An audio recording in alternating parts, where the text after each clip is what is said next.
This is the Moshpit Backstage podcast for punk, metal, and rock interviews and segments.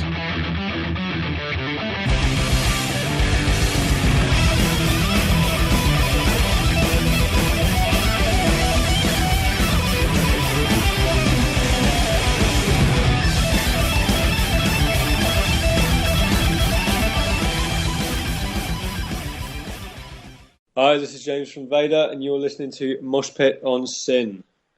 James is drummer of the legendary Polish death metal band Vader. They released an EP, Iron Times, earlier this year, and we're putting out their 13th studio album, The Empire, on November 4th. James, thank you so much for joining me.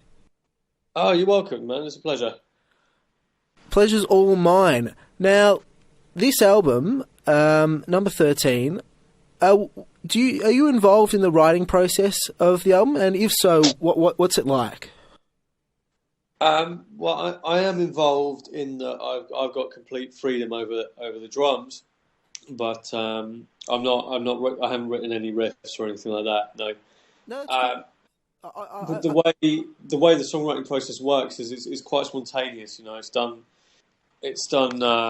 very often in the studio, and so Pete will start by making the structures, and then after that, I'll get basically some notes on the structure. Then we lay down the structure, and then the riffs come after the drums have been recorded.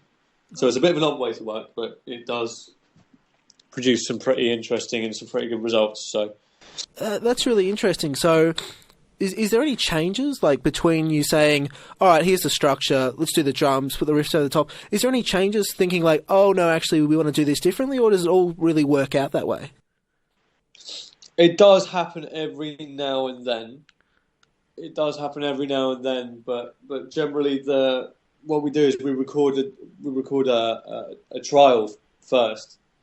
Oh, cool. So we'll record a really basic version, just to make sure that everything's in its right place, and then after that, it's not normally a problem.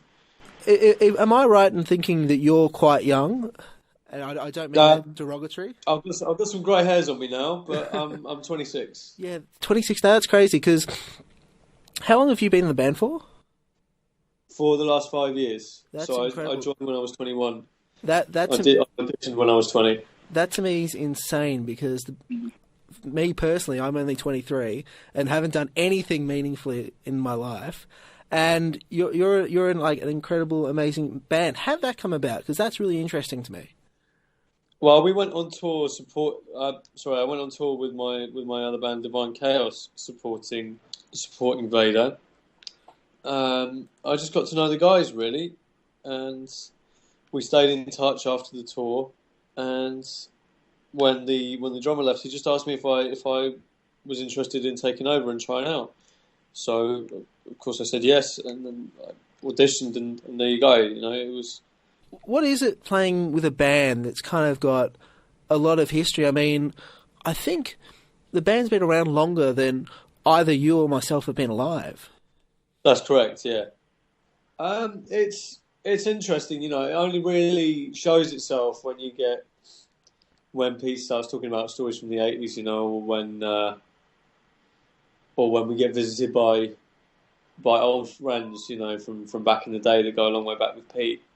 And then you realise, but generally it's you know, it's just the same as being in any other band. You know, I'm not really thinking about the past. You know, I'm thinking more about the future. You know, just trying to make the next gig definitely the best one. You know, and so I try not to busy myself with that too much. I'd rather just look forward. Now, comparing the last album, I'm not going to pronounce it because I always butcher that, but that was a great album. How do you feel like the last one compares? Are they similar? Are there many changes? How do you think that's gone? It's not. Well, it's still Vader, so they're not. The Empire is not going to be a 45-minute jazz odyssey or anything. But there's. We wanted to make a slightly more aggressive album than last time. You wouldn't necessarily be able to tell that from the Iron Times songs, but I think when you hear the rest of the album, it'll make a bit more sense. It's there's a lot more.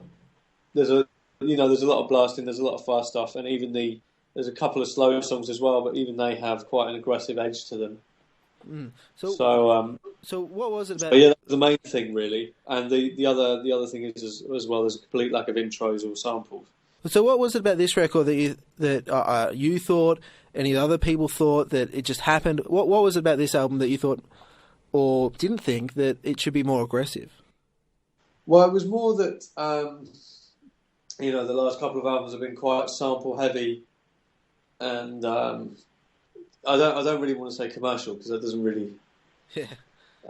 That's not quite correct, but there's I just wanted to do something a bit more in the vein of Black to the Blind or Litany, and it felt like sort of time for something like that when you consider sort of the last few albums as a series. There's been a lot more use of samples. It hasn't really slowed down or anything like that, but there's a certain style of songwriting that's come in over the last few years, and I thought it would be nice to just sort of change it up and keep it surprising for people, because they'd be expecting something with a lot of samples, probably a lot more of the sort of the modern Vader sound. So it just felt nice to do something and natural to do something a bit more old school.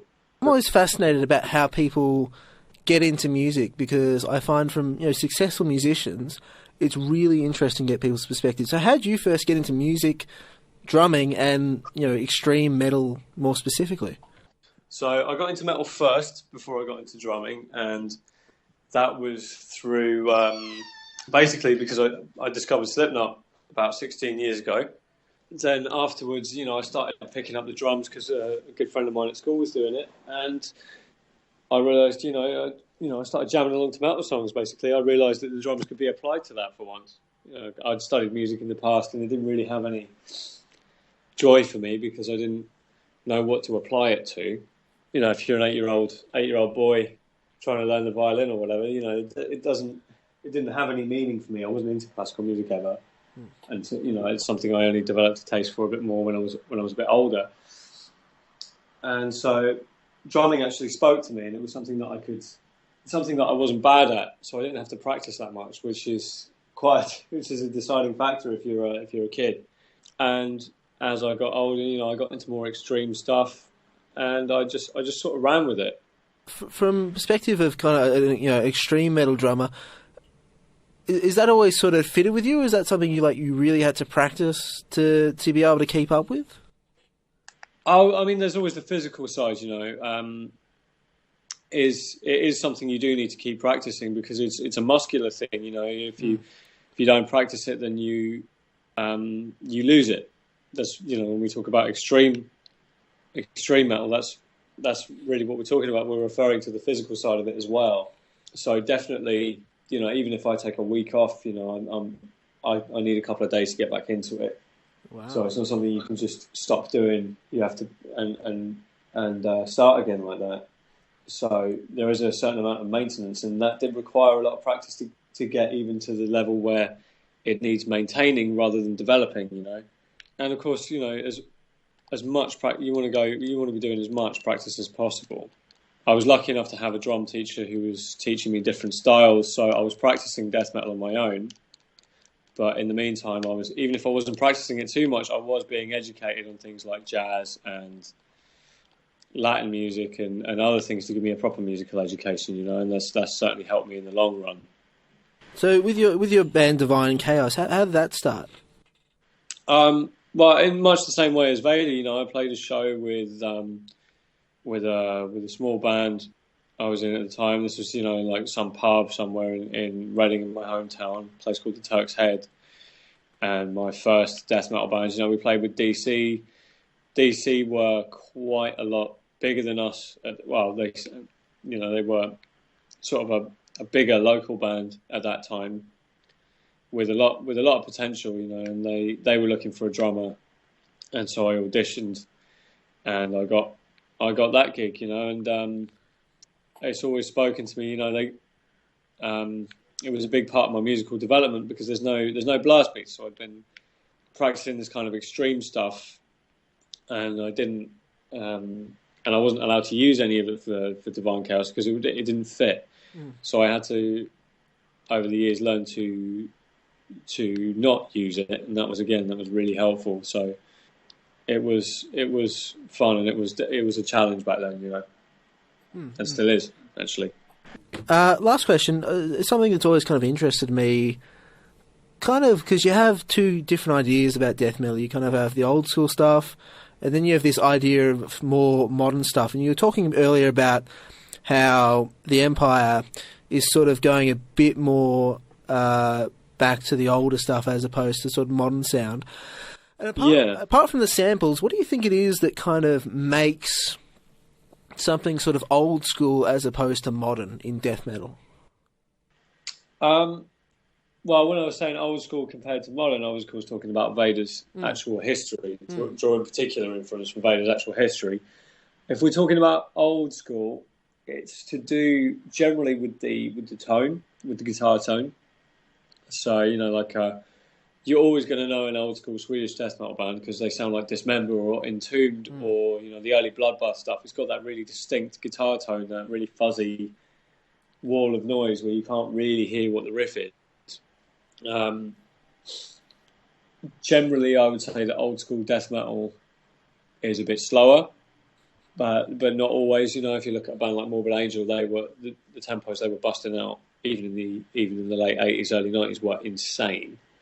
Ironically, there's actually a lot more triggering on the drums in a lot of old school death metal. Right now, we're living in a culture where having any sort of trigger on the drums is bad. But back then, so many old school death metal records were triggered to fuck, you know, and it gave it a really distinct sound. So I think it's more about the production and the guitar tone and the actual sound that makes it more old school rather than the songwriting. The songwriting, you know, modern death metal songwriting hasn't evolved too far from the traditional old school death metal songwriting, I suppose. Really, it's just developed. You know, some bands going more technical, like Nile. They're more technical than they ever were, and they're faster than they ever were. But some bands, you know, some bands are just sort of slowing down. Like if you take a band like Behemoth, and you take an album like The Satanist, you know, it's so much slower compared to their earlier stuff. You know, there's a lot less blasting. The songs are longer, but generally they're simpler as well. So I think it's hard to say what makes something. It's hard to be specific on what makes something old school, what makes something new school. I think you've got to look at every extreme metal band as a whole and listen to their early work and listen to their new stuff, and then you can decide what the difference is. James, drummer of Polish death metal band Vader. They released EP Iron Times earlier this year, and their 13th studio album, The Empire, will be released on November 4th. James, thank you so much for joining me. No worries. Thank you very much, mate.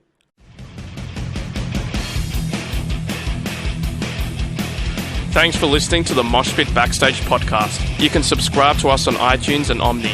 To find out more about the show, go to www.syn.org.au/moshpit. Like us on Facebook at facebook.com/moshpitonsyn and follow us on Twitter and Instagram at moshpitsyn. The regular Moshpit radio show broadcasts punk, rock and metal tunes and interviews every Thursday nights on Syn 9.7 on FM and digital radios. Listeners outside of Melbourne, Australia can stream Syn 9.7 online at www.syn.org.au. Thanks to Vintage Ruin for the music. Hi, this is Tommaso from Flashgun Apocalypse. Hi, I'm Enid from Girls School. I am Phoebe Pinnock from Heavenly Axe. Hey, this is Gary Oldmead of the Misfits. Hey, this is Kat Sproul from Horizon's Edge, and you're listening to the Moshpit on Syn FM.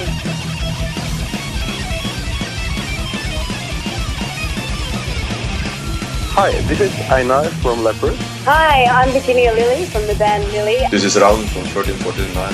Hey, what's up, everybody? This is Ali from Zebrahead. Hey, everybody, this is Charlie Benante with Anthrax, and you are listening to the Moshpit on Syn.